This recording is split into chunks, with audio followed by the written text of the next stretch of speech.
We're back out here at the Big Lake once again, and today we're talking about if I could only choose one bait and just one bait to fish for the rest of the fall and even into the winter, what would it be? That choice may surprise you. Stick around.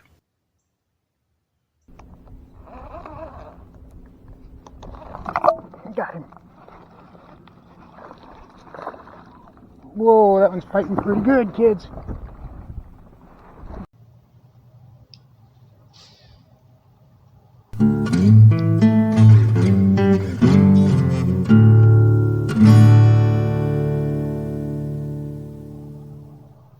And here is this video's featured comment.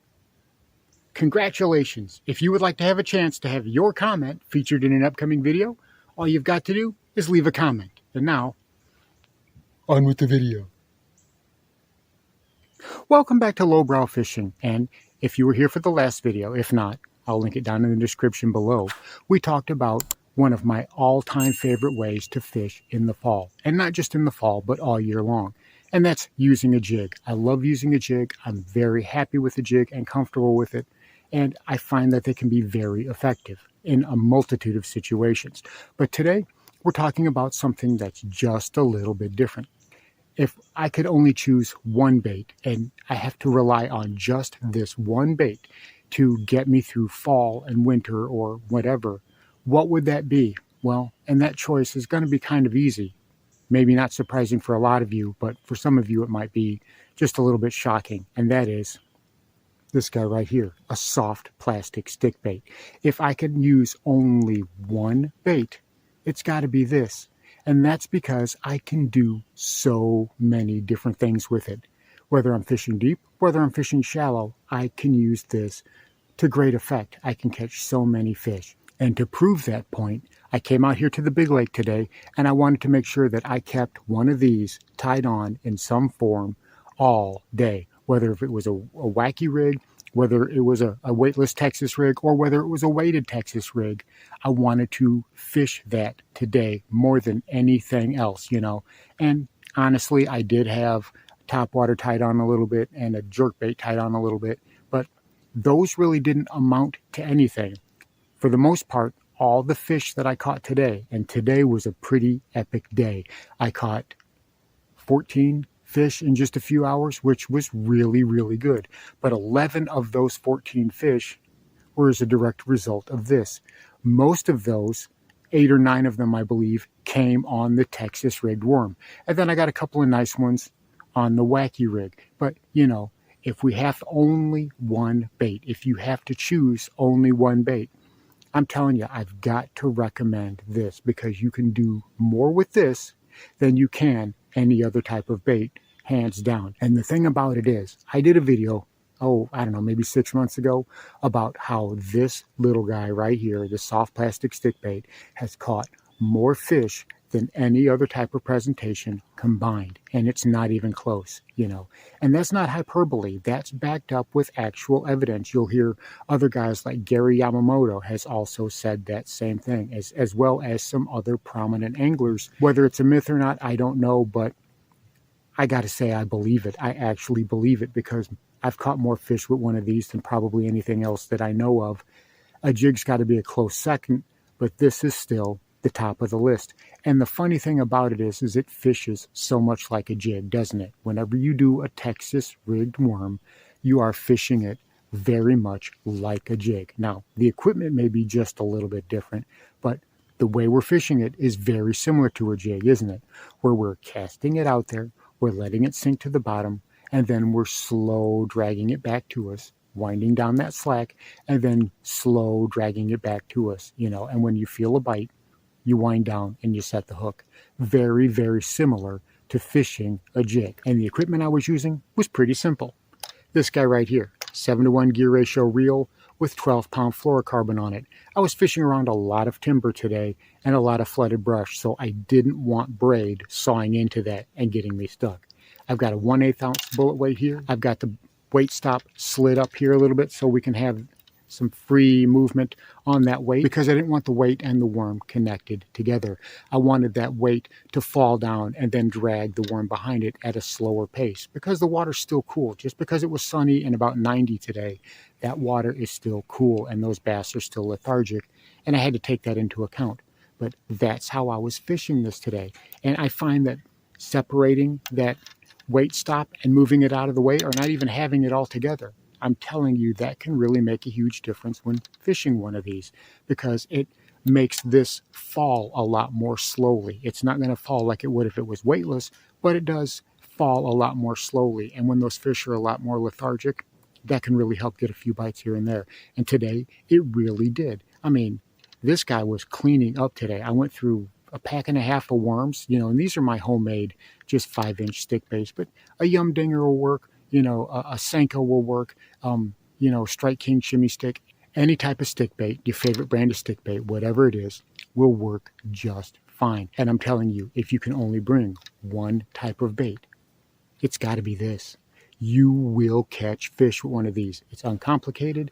It's super simple. It's one of the easiest patterns that there is. If you want a fall pattern that's super simple and easy, it's got to be this, right? And that's not the only way that I was having success on it today.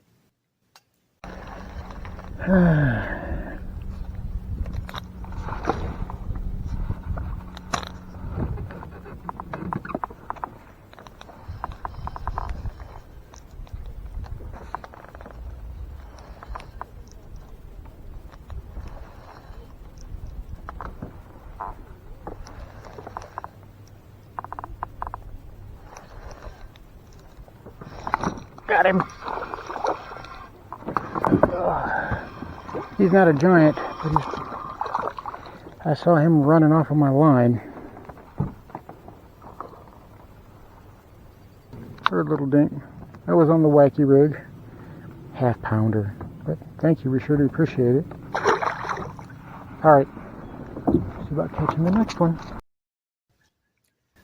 This right here was another way I was having success. Obviously, I'm a big fan of the wacky worm, but again, this is something else that we can do with the stick bait, There's so many different presentations. I could do this on a Ned rig. I could do it on a shaky head. I could even do it on a drop shot. There are just so many possibilities for rigging this that it really is a do-it-all, a Swiss Army knife type of presentation that will get you more bites. And if you have limited space, or you're fishing from the bank and you don't have a lot of money, or you don't have a lot of space, what you have is, what you can carry. That's the only thing you can bring with you. I'm telling you, it's got to be this.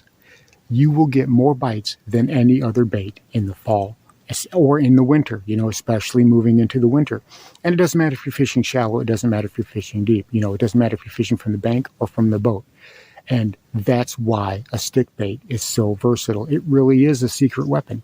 It's almost a cheat code when it comes to fishing in the fall and fishing in the winter. Like I said, I had this guy tied on right here, and it didn't take me long. And, well, I had caught a couple of small fish. The first fish, I don't know, few minutes in, it wasn't even that long, and I had caught it. It was about half a pound, wasn't really that big. But again, that told me I was in the right ballpark. I was in the right area.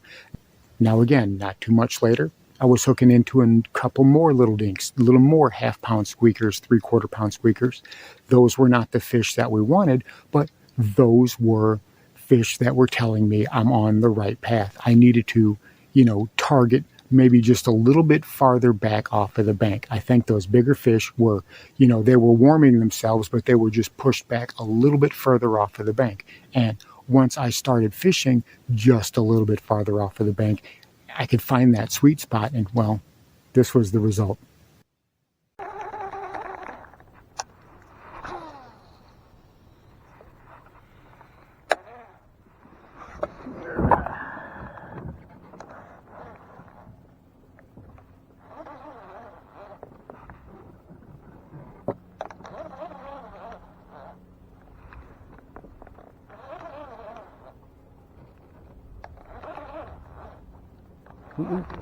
Got him. I got him. That feels pretty good. That feels pretty good. I don't feel bad. All right.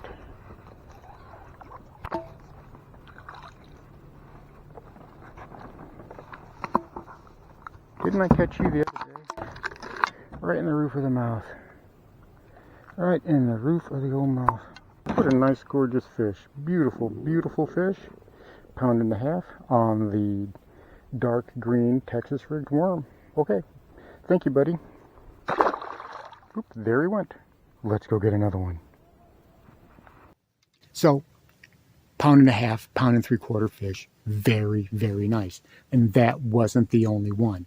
Once I found that one, it was essentially game on. And I was able to land several more over the span of, I don't know, maybe not even a half an hour. And I was able to catch 2 or 3 £1.5, £1.75 size bass. And it was a lot of fun. And it was all thanks to this guy. And I was fishing it as I would a jig. I wasn't doing anything fancy with it. Like I said, cast it out there and drag it back to the boat. You know, I was making sure that I had a good bit of slack in my line. I was also making sure that I was not going real fast with it. I was kind of going slow and easy with it. But when those bass, when they were hitting it, they were not playing around. Every single bass that I hooked today, I hooked them right in the top of the mouth, which is exactly what you want. That means that they were really going after it. And I decided, well, if that was going to work, well, maybe this will work just a little bit better. So I threw this around for a little bit. And again, started out with a couple of squeaks, started out with a couple of smaller ones. But after a while, you know, I was able to improve the size on this even. I was able to catch, I don't know, maybe about a 1.25 pound bass. Not as big as the Texas rig, but it was, I guess in the area that I was fishing, you know, those fish in that area probably weren't as big because they were just a little bit closer up to the bank. But this right here, you know, it still did a lot of great work for me today. It still caught a lot of fish for me today. So of all the fish that I caught today, the vast majority of them were on that stick bait. And the next time I go out here, and if I use nothing but a stick bait, I'm telling you, the same thing will happen. I will catch a whole bunch of fish, especially now. We've got to slow down our presentation. We've got to match the mood of that fish. You've heard me say that a million times. When that water back there, when that water's getting cold, those fish are going to slow down. You've got to slow down with them. You've got to match their pace, you know. I mean, when you hook into one, it's going to feel like, you know, you've still got a good fight on your hands. And that was the case today. Whenever I would hook into a fish, it was always a great fight. But their mood is not exactly the same. They're not going to chase as far. They're not going to chase as fast. If it's right in front of their face, that's where they're going to go for it. You know, put it right near their mouth, put it right where they can't say no, and that's when they're going to attack it because they just don't have the energy to do anything else. Now, they may chase bait balls in short spurts and they'll slap at it, but that's what they're trying to do this time of year. We talked about that. And I even saw that today. I saw where those bass were slapping at those shad, and the shad were just kind of twitching on the surface, and then the bass would come up and go, boom. That's a much easier way rather than trying to chase that shad down just so you can inhale it. Just run into the thing, knock it silly, and then inhale it. It's a lot less, you know, it's a lot less energy expended. So that's why they do that. Again, you have to take those sort of things into consideration when you're fishing in the fall and even in the winter. So bear that in mind. And if you're going to slow down any presentation, if you're going to keep things slow, keep things stable, and keep things consistent, well, this has got to be at the top of your list. So there you have it. If I can only choose one bait that I have to fish with through the rest of the fall and into the winter, it's got to be a soft plastic stick bait, right? I mean, after all, those things have caught more fish than all other types of presentations combined. They're so effective, especially right now, this time of year. And they're so versatile and they're so simple to use. So if you're having a hard time when you get out to the water, if you're having a hard time catching fish, I'm telling you, slow it down and try a soft plastic stick bait. You will not be disappointed. Thanks for watching Lowbrow Fishing. We'll catch you in the next one.